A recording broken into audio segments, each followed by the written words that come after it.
Hi traders, you are welcome to my video on one of the most important smart money concepts, and that is the ICT volume imbalance. All right, so what exactly is a volume imbalance? Well, a volume imbalance happens when the market moves aggressively in one direction without much two-way trading. Okay, so this leaves behind an inefficient price move, often seen as a strong impulsive candle on the chart. You can see this as an example. All right, in other words, it's an area where price pushed too quickly and didn't trade fairly on both sides. Why does this matter? Because institutions create these imbalances when they place large orders in the market. All right. When they do this, price surges in one direction, leaving behind a gap in the order flow.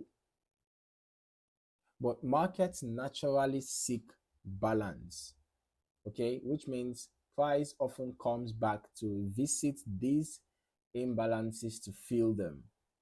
All right, this is why volume imbalances can be powerful clues to anticipate where price may return. Now, how do we identify volume imbalances on a chart? The first step is to look for strong impulsive candles that stand out from the surrounding price action, and this is an example, right? These are often wide-bodied candles with very little overlap from the overside. You can see how this candle has very little overlap from the other side. You're going to be looking at the first candle and the third candle. This is a three candle pattern, right?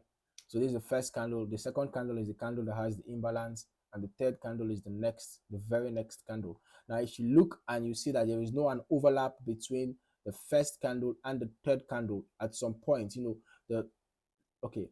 Now, if you look at this, or let's just use this, you can see these three candles. It must not necessarily be like this, but what we're just trying to say is there should be an overlap. There shouldn't be a space in the third candle, right? There shouldn't be a space where either the wick of the first candle or the wick of the second candle, intersect.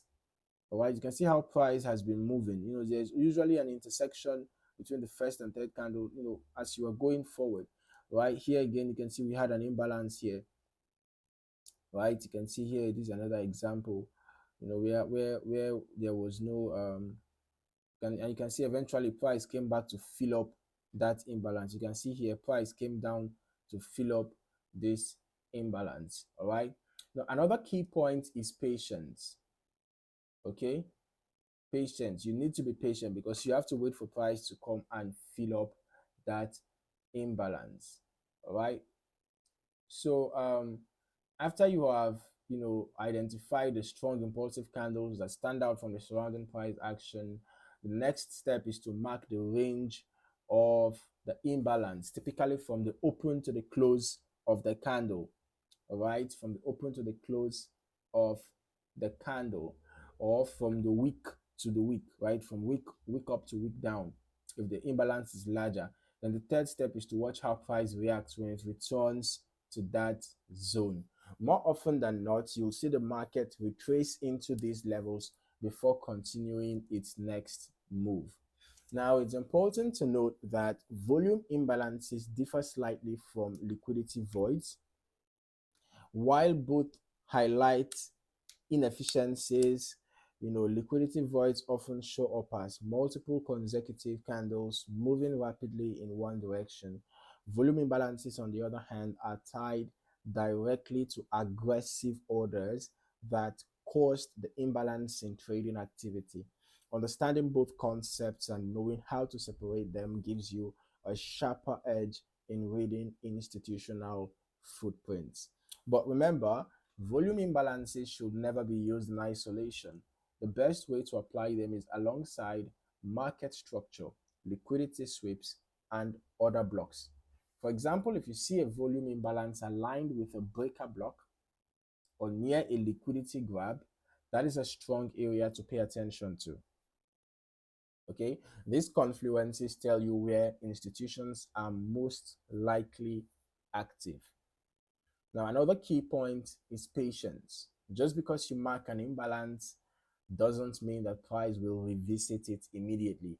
There could be some situations whereby price revisits it almost immediately, while in other situations it might take a while, before price actually comes back to fill that imbalance. And sometimes an imbalance might take forever to fill. Okay. So, even if you are creating a strategy that is based on filling imbalances, you have to be careful and you have to put that into consideration that, the imbalance might not get filled. All right.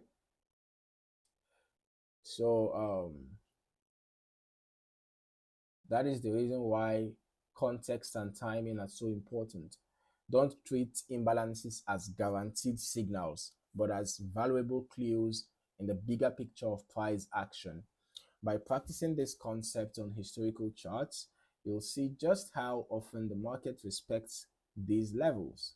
Over time, you'll begin to spot them in real time and understand why price behaves the way it does. So, to recap, the ICT volume imbalance is created when aggressive institutional orders push the market in one direction without fair two-way trading. All right, they are important because price often revisits them to restore balance. You can spot them by identifying impulsive candles, marking their ranges, and observing how price reacts when it returns. And for the best results, always combine them with overall market structure and other smart money concepts. Okay, never forget about risk management. Okay, risk management is very important. When you're trying to trade based on this concept, of volume imbalance, you should not neglect risk management. Okay, don't trade on an amount you can afford to lose, and always use good risk to reward ratios when executing your trades. All right, so if this video helped you understand the ICT volume imbalance, make sure to hit the like button, subscribe to the channel, and turn on notifications so you don't miss future tutorials on smart money concepts. The market always leaves clues behind. The key is learning how to read them. Thank you for watching. I look forward to seeing you in the next video. Happy trading.